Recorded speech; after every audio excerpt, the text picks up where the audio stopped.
Esta sociedad honoraria hispánica fue fundada por la Asociación Americana de Maestros de Español y Portugués en 1953 para los estudiantes de las escuelas secundarias norteamericanas. Este capítulo se debe a los esfuerzos del profesor Tony Restrepo de nuestra misma escuela, Tom C. Clark High School. El nombre de este capítulo es Francisco de Goya. Nuestro lema es Todos juntos o A todos a una. Nuestros colores son el rojo y el dorado, y nuestra insignia y sellos son los de la Asociación Madre.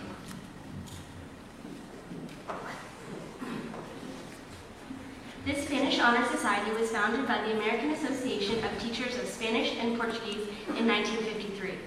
For the students of North American secondary schools, this chapter is due to the efforts of Professor Tony Restrepo of Tom C. Clark High School. The name of this chapter is Francisco de Goya. Our motto is All Together. Our colors are red and gold, and our insignia and seal are those of the Mother Association.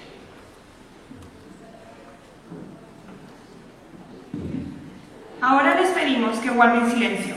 Esta es nuestra organización, seria y significativa. Escuchen todos con cuidado. Esta es nuestra Madre Vela, que nos sirve todos los años. Representa la inspiración.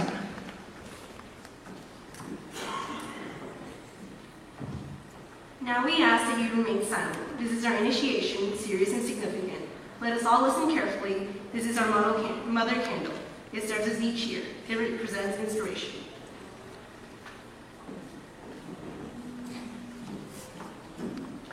Nuevos miembros, por favor, pónganse de pie. Please stand. Como ejemplo de esta inspiración, repitemos en coro las palabras del poeta Núñez de Arce, que escribe el poema Excelsior. Please repeat after me. ¿Por qué los corazones miserables? ¿Por qué las almas fieles? En los fieros combates de la vida, ni luchan ni resisten. El espíritu humano es más constante. Cuanto más se levante. Dios puso el fango en la llanura y puso la roca en la montaña. La blanca nieve que en los hondos valles derretirse liguera. En las altivas cumbres permanece inmutable y eterna.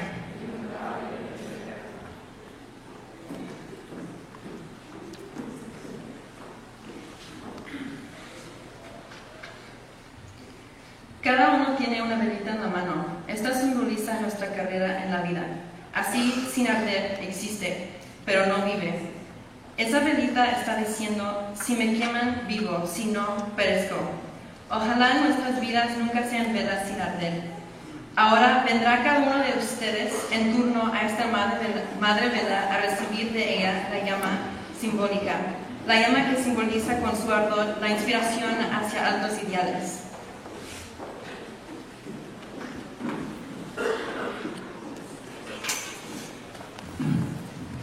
Each has a candle in their hand. This typifies our course of life. Thus, without burning, it exists, but does not live. The candle is saying, if they burn me, I live. If not, I die. May our lives never be candles unburned. Now each of you will come in turn to our mother candle to receive from it the flame, which symbolizes its heat, the inspiration towards our high ideals.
Frase por frase.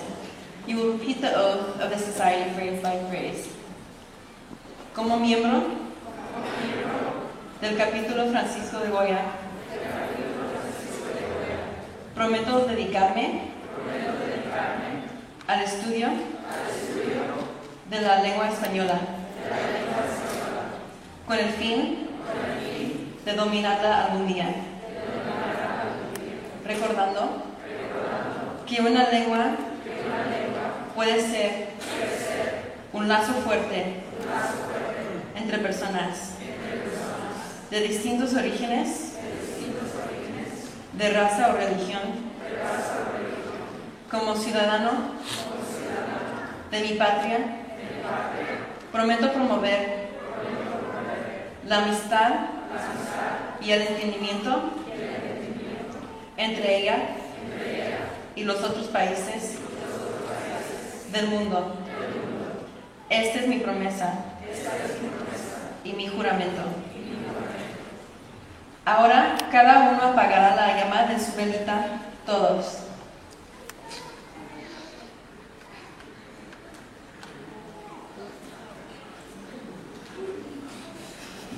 Pero nunca la de su espíritu. Recordemos esto. Guarde cada miembro su velita como recuerdo de su iniciación en esta sociedad. Amigos, por la autoridad que me concede la presidencia del capítulo Francisco de Goya, yo les declaro miembros de este capítulo. Pasen ustedes enseguida para firmar el registro y recibir en turno su certificado, parche y recibir la bienvenida.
Where's all?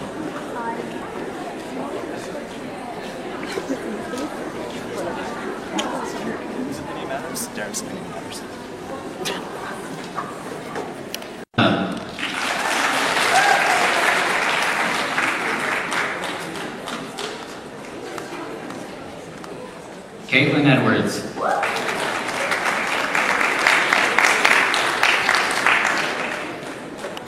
Claudia Erazo.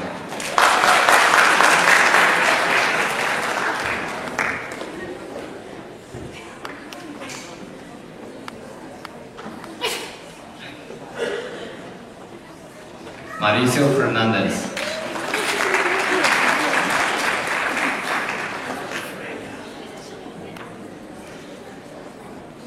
Javier Ferreras.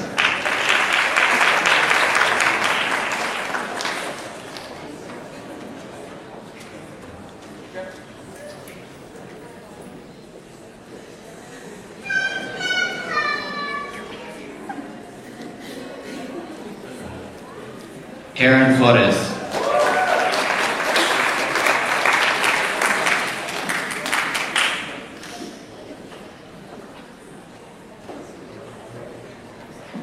Glenn Garcia.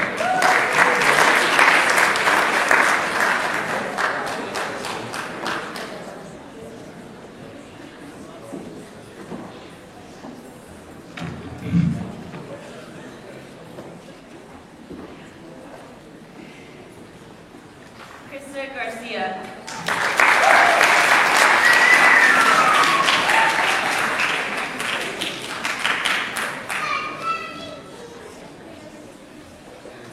Pablo Garcia.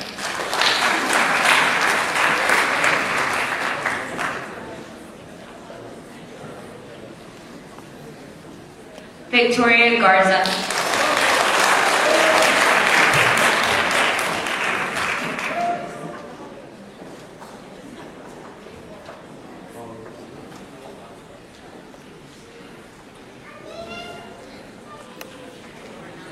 Benjamin Yeaton.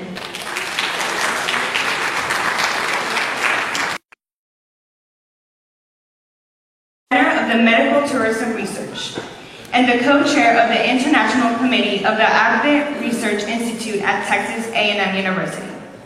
He serves as chairman of the Executive Committee of the U.S.-Mexico Foundation in Washington, D.C., and of the working group of the San Antonio Cities Council Global Advisory Committee.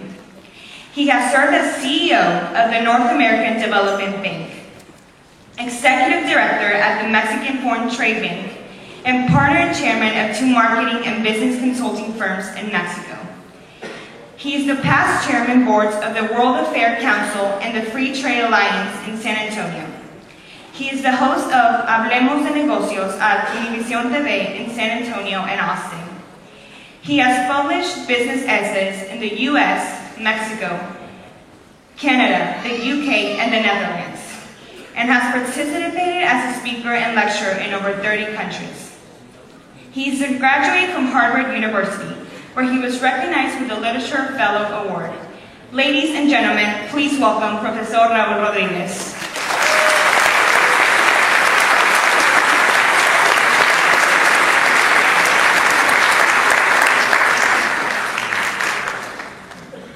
Thank you so much. Buenas noches.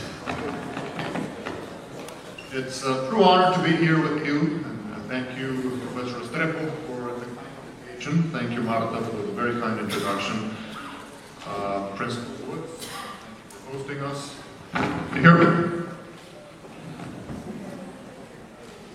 It's particularly an honor to be here on the 60th anniversary of the Sociedad Hispana. Because in 60 years, we're commemorating 60 years of great work in terms of promoting, in terms of fostering the learning of Spanish and Portuguese. And what I'm going to be talking to you about is very briefly underscoring the great advantages of having learned Spanish and Portuguese, or Portuguese. And if I may, I'm going to be focusing on Spanish because of the preeminence of Spanish as a second language in the US. Happily, we have transitioned from a time when learning Spanish, when being fluent in Spanish, was a liability. It was a big no-no. And it was a big no-no back then, and I'm not talking about long ago, I'm talking about maybe 30 or 40 years ago here in San Antonio and in the US in general. It was a liability because it represented, in our minds, an obstacle to assimilating into the melting pot of America. It was sort of a hurdle in terms of becoming truly an American. Today, fortunately, we have rethought, we have reshaped our thinking, our mindset in terms of the importance of learning another language. And today, learning Spanish is an asset. So we have gone from liability to asset in just a few years. And that's truly a good reason to celebrate. But let me tell you why specifically I think we should celebrate being able to speak Spanish in addition to English. And I'll give you four reasons, and I'm sure you're very well aware of most of what I'm going to say, but I'll try to structure those thoughts so that you keep them in mind, not only as you enjoy speaking Spanish, but as you improve your proficiency in the Spanish language, which hopefully you will continue to do. In fact, I hope you go beyond that and learn Mandarin and French and German, another language, as you make progress in school. When I visit with my European friends, I am envious of their ability to speak several languages. And believe me, when you're in business, or when you're in your professional lives, it's a tremendous advantage to be able to communicate directly with people around the world in their native tongues. So let me give you four specific advantages of particularly learning Spanish. First one has to do with what is quite obvious, and that is the preeminence, the relevance of Spanish around the world. We are part of 400 million people around the world that are native speakers of Spanish. We, I'm talking about Mexican-born in my case, and 60 million additional people who have learned Spanish as a second language. So almost 500 million people around the world will be able to communicate with you, in addition to the millions that speak English. Spanish is the primary language of 20 countries around the world, the third most spoken language after Mandarin and English. 20 million students around the world are learning Spanish as a second language. It's the most popular second language being taught today in the US. The second reason has to do with the demographic landscape of the US, which is changing, as I'm sure you know, dramatically as we speak. Our demography, our landscape, our population is truly shifting in ways that were unprecedented and unexpected until recently. Today, we are more than 50 million Hispanics living in the US. And over the last decade, from 2000 to 2010, the Hispanic population grew 5 times more rapidly than the rest of the population in the US. So imagine how that is changing our landscape, our demographic landscape. To the extent that today Hispanics represent 17% of the total population of the US versus 13% 10 years ago. 1 in every 4 babies in the US today are Hispanic. 1 in every 4. Never before a minority group has made up such a large share of the nation's youth. And this is happening not only in the traditional states where Hispanic growth and presence has been here for quite a number of years and decades, like California and Texas and Florida and New York and Illinois. You can see this in South Carolina. You can see this in Alaska. You can see the numbers growing dramatically all over the US. Particularly people coming from Mexico, as is my case. We represent the largest diaspora, the largest immigration group in the world, Mexicans here in the US. 53 million people in the US today speak Spanish. This is the world's second largest Spanish-speaking country in the world, after Mexico. In 30 years, in fact, because of this growth, because of this reshaping of America from a demographic perspective, in 30 years the US will become a minority-majority nation. Texas, in fact, will become a majority-minority state in just 2 years. Today, 10 million Hispanics live in Texas. Today, already more than half of the young students your age in Texas are Hispanic, more than half. And by the time you are my age, a third of the population in the US, 1 in every 3 Americans, will be Hispanic. In just 16 years, half of the population in Texas altogether will be Hispanic. Today, close to 700,000 students in public schools in Texas speak Spanish at home. In our city, in Bexar County, 60% of the population is Hispanic. 40% of the total population of our county speaks Spanish at home. How many of you are Garcias or Rodriguezes? You are definitely part of mainstream America today. For the first time in history, two non-Anglo surnames, Garcia and Rodriguez, are among the 10 most common surnames in the U.S. So we are part of America mainstream. The third reason, one is the sheer numbers, two is demography. The third reason has to do with business. The second most used language in business in the world today is Spanish, after English. So imagine the advantage of being bilingual in English and Spanish if you are going into business or professional life, as I hope you all will. The Hispanic buying power within the U.S. is growing substantially, much more rapidly than the buying power, than the economic clout of non-Hispanics. Our market, the Hispanic market in the States today, is more or less $1.1 trillion per year. If we, the Hispanics in the U.S., were a nation, were a country, we would be the 12th largest economy in the world. And more impressive, in 5 years, if the trends continue the way they are, we will be the ninth country in the world from an economic standpoint. I work part-time as a host of a Univision program, Hablemos de Negocios, which is devoted to interviewing people in the business community in San Antonio or coming from other places that is of relevance for the Hispanic business community in San Antonio. And this is part of a newscast at 10 p.m. at Univision. Our newscast is the most watched newscast in San Antonio, considering English and Spanish. So imagine what this is representing in terms of the business that is behind it. Markets that are relevant in terms of Spanish. Just next door, right next door, Mexico. Do you know that the U.S. sells more to Mexico today, exports more to Mexico today, all kinds of things, than it does to China, Taiwan, and Japan added together? We sell more to Mexico today than we sell to the UK, Germany, the Netherlands, Belgium, and Italy added together.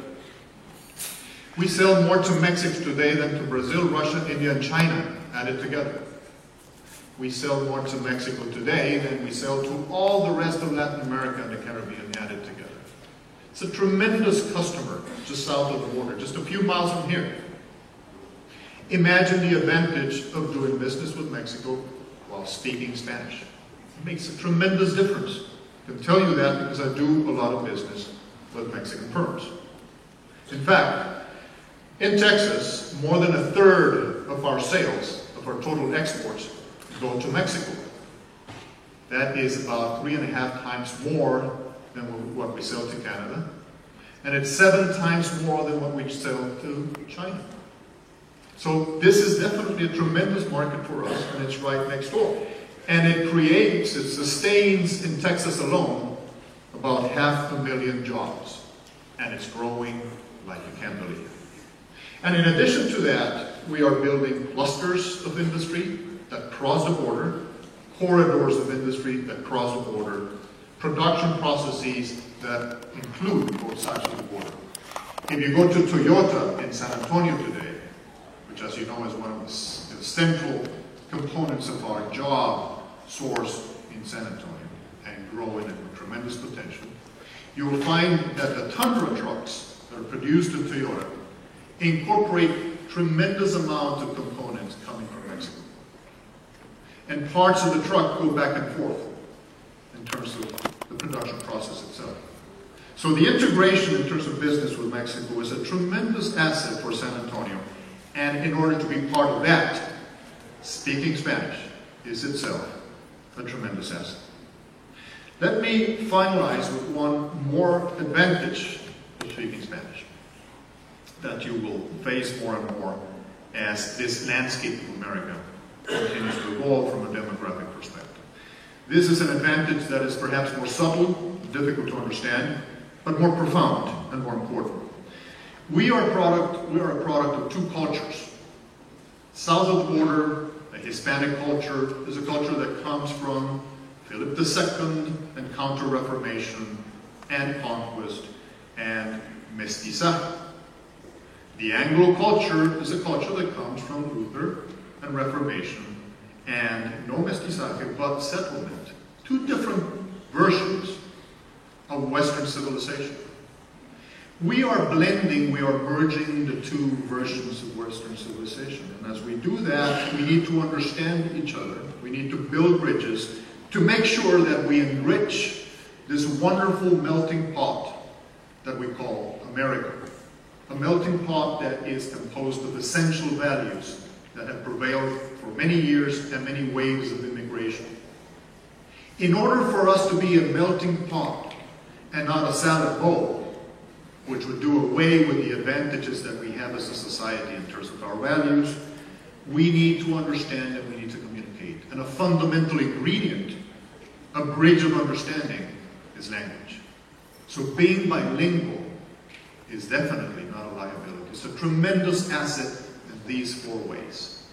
Así es que en la medida en que ustedes continúen estudiando el español, espero que no solamente aprendan las palabras, sino que las aprendan bien, que dominen el español como si fuera su idioma original, que en última instancia terminen con los idiomas originales, que sean perfectamente bilingües, y en esa medida no solamente serán más exitosos en su vida profesional, cualquiera que ésta sea, en cualquier profesión que ustedes se dediquen les va a servir muchísimo, pero también nos hará mejores americanos, nos hará mejores ciudadanos a todos y nos permitirá hacer una contribución efectiva como individuos y como ciudadanos a la grandeza de esta nación. Muchas gracias.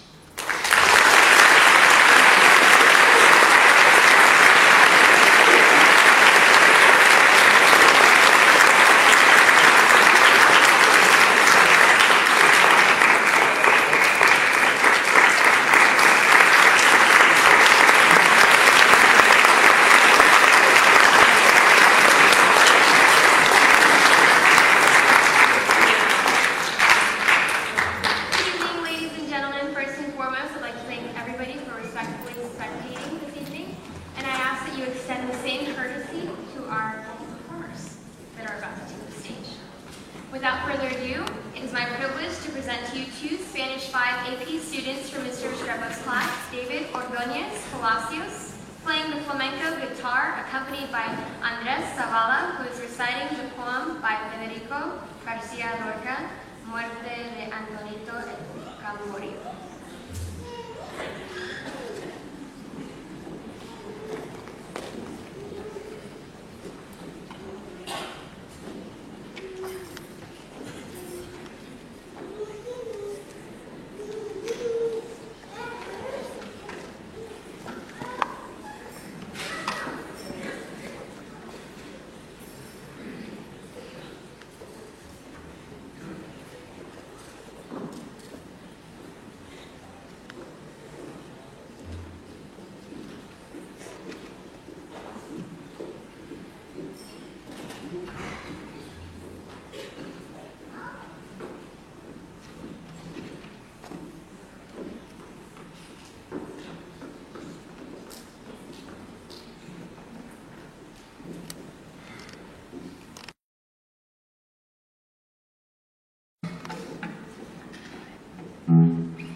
clavel varonil. Les clavó sobre las botas mordisco de jabalí, en la lucha daban saltos jabonados de delfín. Bañó con sangre enemiga su corbata carmesí, pero eran 4 puñales y tuvo que sucumbir.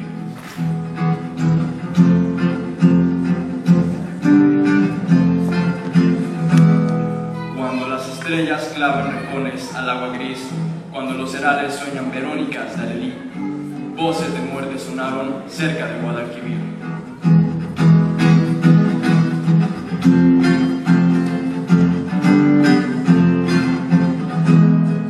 Antonio Torres Heredia, Camborio de Duracrín, Moreno de Verdeluna, voz del clavel varonil. ¿Quién te ha quitado la vida cerca del Guadalquivir?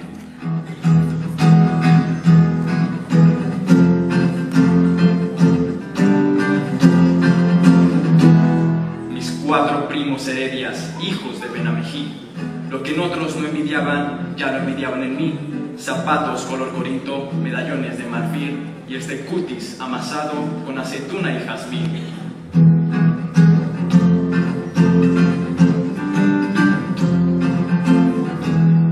Ay, Antoñito el Camborio, digno de una emperatriz, acuérdate de la Virgen porque te vas a morir. Ay, Federico García, llama a la Guardia Civil, ya mi talle se ha quebrado como caña de maíz.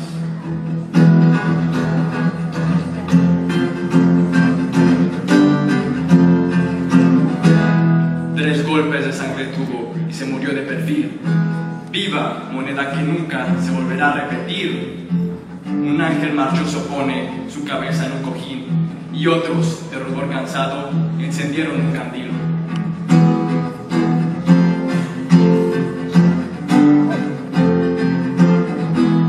Cuando los 4 primos Heredias llegan a Benamejí, voces de muerte cesaron cerca de Guadalquivir.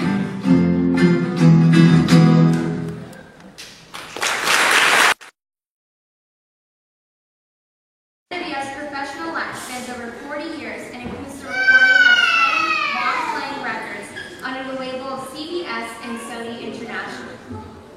Mr. Devia will be playing the following songs: El Morquial Sombrío, En mi vida privada, La voz del viento y Tropel de Simorán.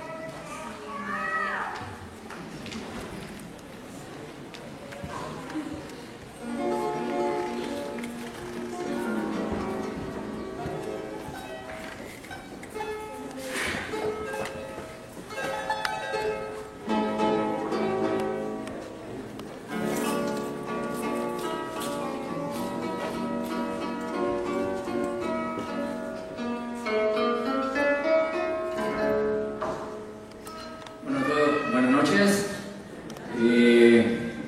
Voy a tratar de hacer un par de cancioncitas porque veo que el tiempo apremia. La música que les traigo a petición del profesor Restrepo es el folclore de media Colombia. La música, lo que llamamos la música de los llanos, la música de cowboys, donde el arpa es el instrumento principal para esta modalidad de folclore. Ok, vamos al grano, vamos a una canción que se llama así. Esta canción la compuse allá por los años 70, se llama Tropel. Bueno, no es Tropel.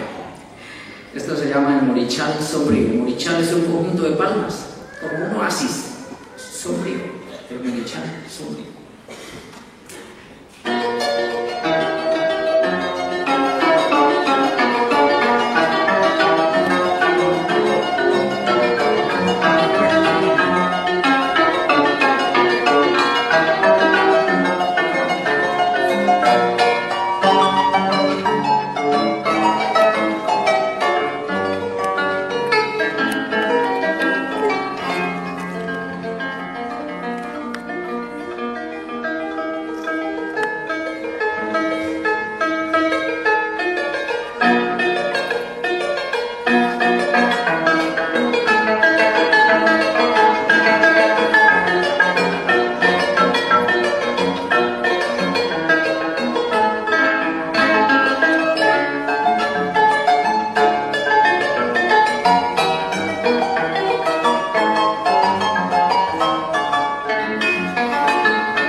Joining me on stage momentarily will be El Ritmo Colombiano Folklore Group. They're a group of local dancers who perform in various events in San Antonio and in other cities.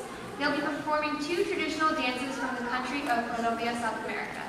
The cumbia originated in Colombia's Caribbean coastal region from the musical and cultural fusion of native Colombians, slaves brought from Africa, and the Spanish during colonial times.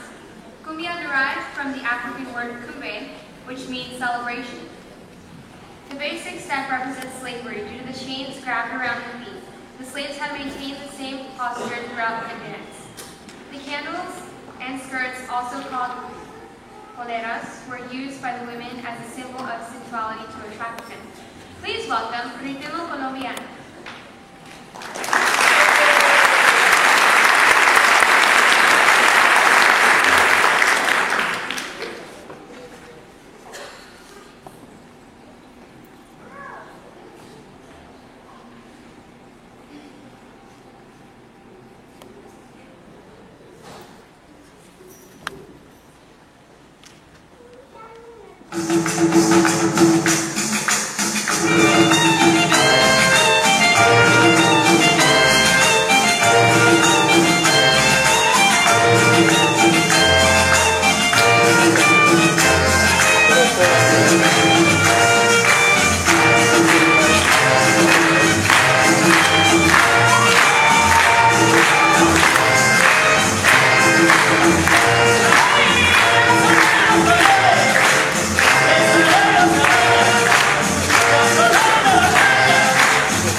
Buenas noches.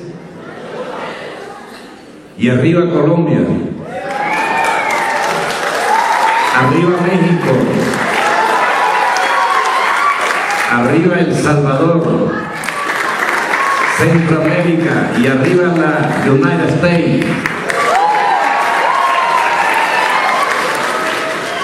Amigos, hoy vamos a estar aquí entregándoles dos canciones de los éxitos más grandes que tenemos de Colombia, las cumbias más la reina de la cumbia de Colombia.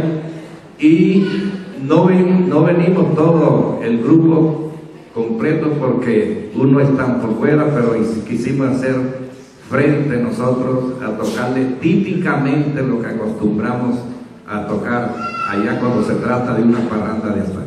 Por ahora vamos a entregarles una cumbia que es un éxito mundialmente, que dio a conocer a Colombia por todo el mundo, y esto se llama La Cumbia Sampuesana, y dice: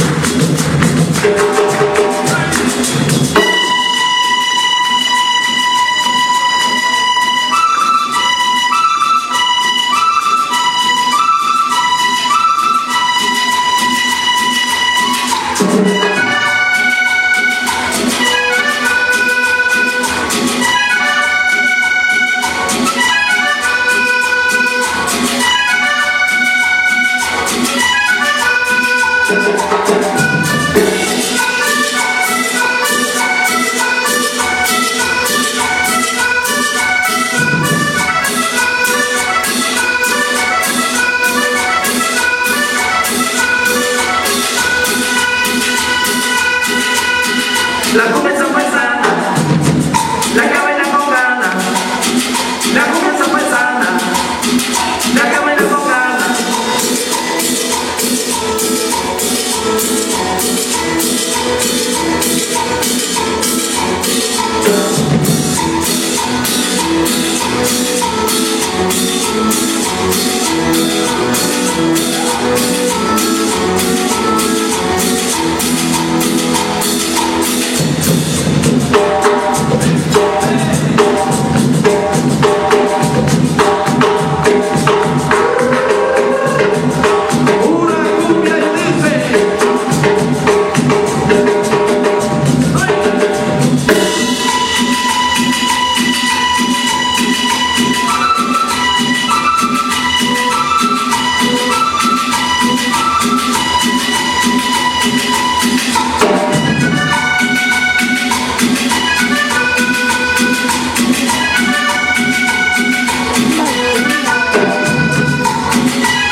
¿Ya se cansaron? Bueno, de mirar será, porque de bailar no hay cansancio. Amigos, vamos a tocarle otra de las reinas de Colombia, de la cumbia en Colombia. Ya la conocen ustedes, pero la vamos a tocar a nuestro estilo. Y se llama La Pollera Colorada. Y dice:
start recording.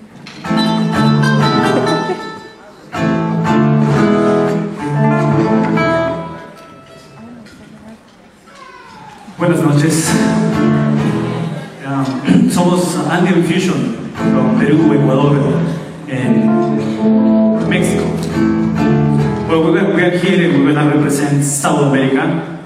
The first piece that we're going to play is going to be from Ecuador, and it's San Juanito. The second song is going to be from Bolivia, and it's called Taquirari. And the last song is going to be from Peru, and it's called El Condor Pasa, the fly of the condor.